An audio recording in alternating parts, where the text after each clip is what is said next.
आज हम जिस दस्तावेज पर बात करने जा रहे हैं वो सिर्फ एक सरकारी रिपोर्ट नहीं है, बल्कि भारत की स्कूली शिक्षा को एक नई दिशा देने की एक बहुत बड़ी कोशिश है।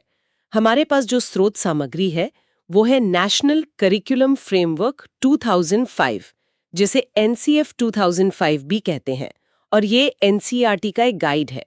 तो आज हमारा मिशन सिर्फ ये समझना नहीं है कि NCF क्या कहता है, बल्कि ये जानना है कि ये भारत के उस पुराने फैक्ट्री मॉडल वाले एजुकेशन सिस्टम को कैसे बदलना चाहता था, जहां बच्चों को एक ही सांचे में ढालने की कोशिश होती थी। इस दस्तावेज का एक बहुत बड़ा सपना था, सीखने को बच्चों के लिए जिंदगी से जुड़ा हुआ और मजेदार बनाना। तो चलिए इसी सपने की परतें खोलते हैं। इस दस्तावेज को पढ़ते हुए जो चीज मुझे सबसे ज्यादा दिलचस्प लगी वो थे इसके 5 मार्गदर्शक सिद्धांत।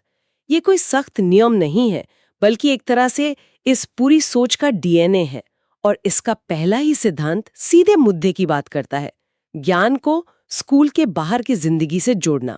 सुनने में ये बात बहुत सीधी लगती है, पर अगर सोचें तो ये हमारे एजुकेशन सिस्टम पे एक बहुत बड़ा सवाल खड़ा करती है। हम जो कुछ भी क्लास में सीखते हैं, अगर उसका हमारी असल जिंदगी से कोई लेना देना ही नहीं है, तो फिर हम उसे सीख ही क्यों रहे हैं? और यहीं पर ये दस्तावेज क्रांति लाने की कोशिश करता है।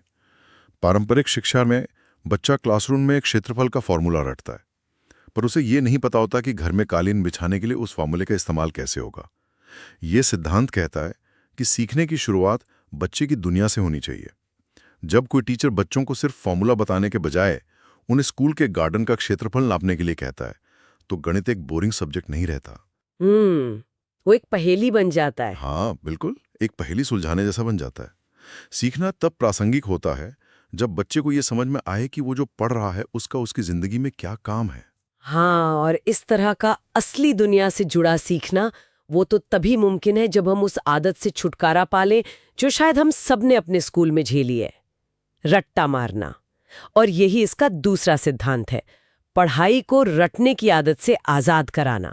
ये रट्टा मारना सिर्फ एक बुरी आदत नहीं है, ये बच्चे की सोचने की क्षमता को खत्म कर देता है। मुझे आज भी याद है, स्कूल में हमें पहाड़ पर एक लंबा चौड़ा निबंध रटना पड़ता था। मैंने शब्द रट लिया, नंबर भी अच्छे आए, पर आज तक मुझे ये समझ नहीं आया कि उस निबंध को रटने से मैंने पहाड़ के बारे में असल में क्या सीखा। NCF कहता है कि शिक्षा का मकसद जानकारी को दिमाग में भरना नहीं है, बल्कि दिमाग को सोचना सिखाना है। सही बात है।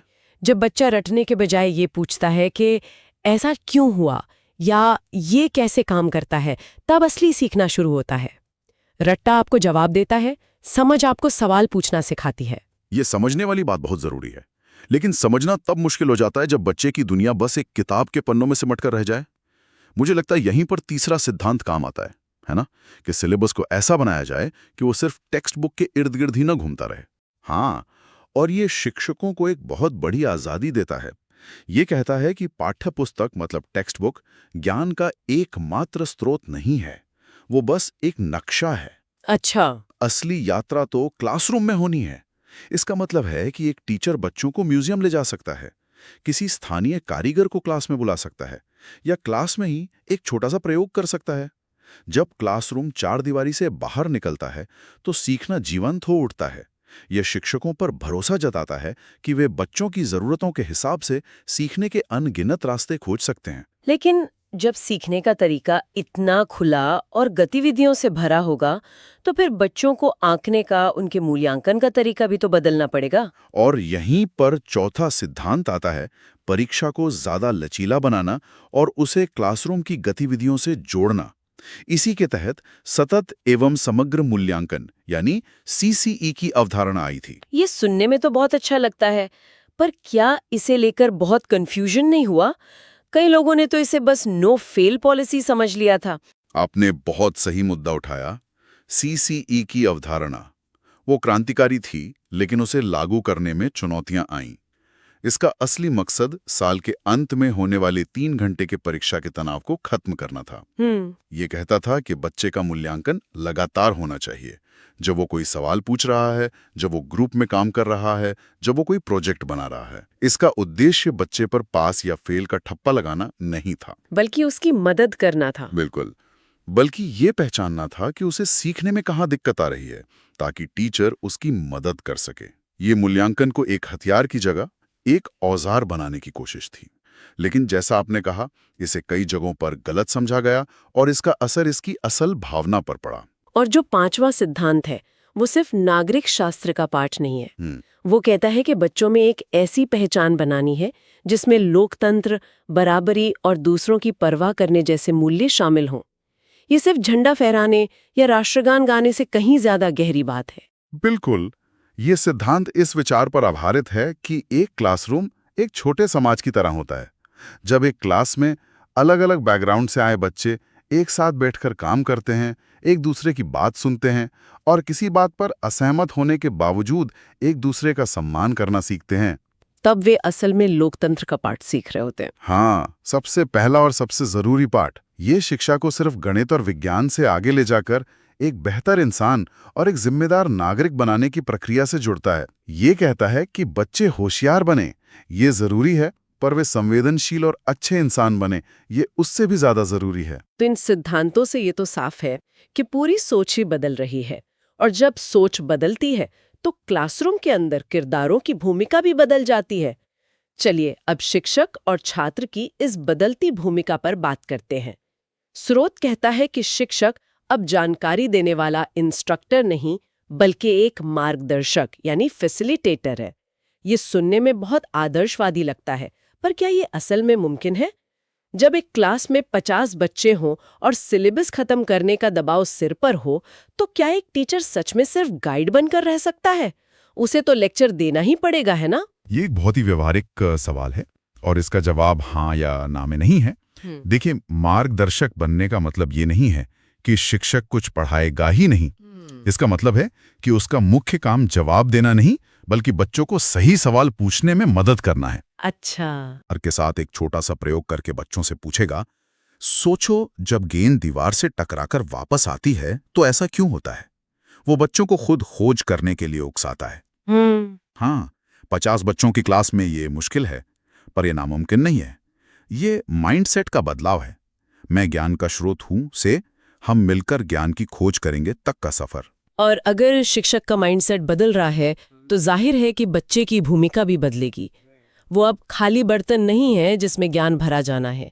इस ढांचे में बच्चा एक सक्रिय शिक्षार्थी है, एक एक्टिव लर्नर। और ये इस विश्वास पर आधारित है कि बच्चे पैदाइशी तौर पर जिज्ञासु होते हैं, वे वैज्ञानिक होते हैं। सही बात है। वे हर चीज को छू कर, तोड़ कर, चख कर समझना चाहते हैं।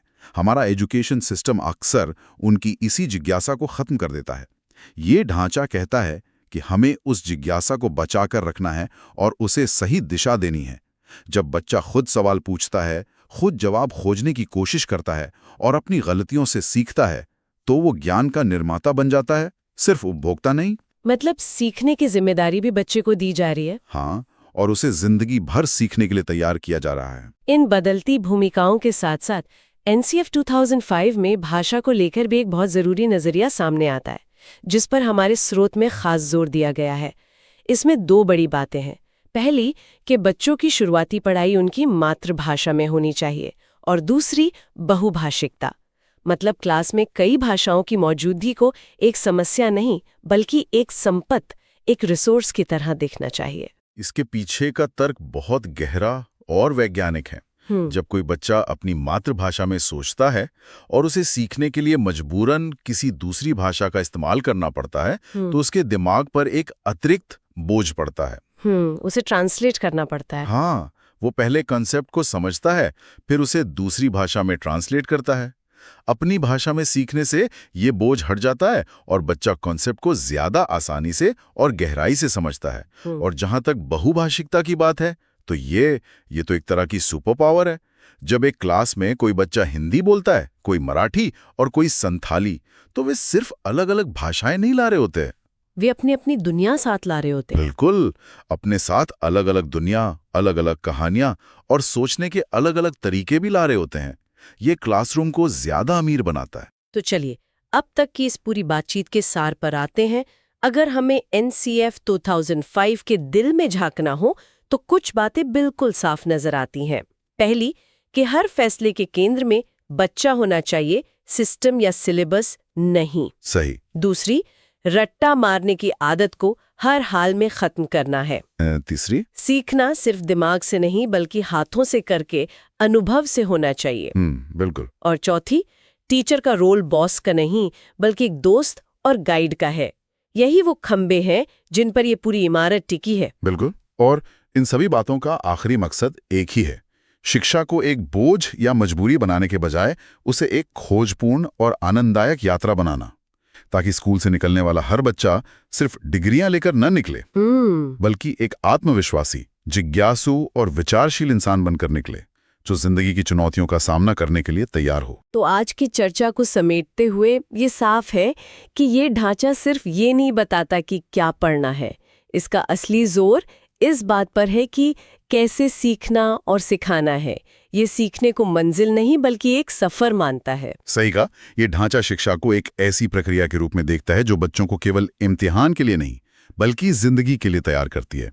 उन्हें स्वतंत्र रूप से सोचने, सवाल पूछने और सबसे जरूरी जिंदगी भर सीखते रहने के लिए तैयार करती है। और सुनने वालों के लिए एक अंतिम विचार छोड़ते जाते हैं। स्रोत सामग्री में समानता, सहयोग और सहिष्णुता जैसे लोकतांत्रिक मूल्यों को बढ़ावा देने की बात कही गई है।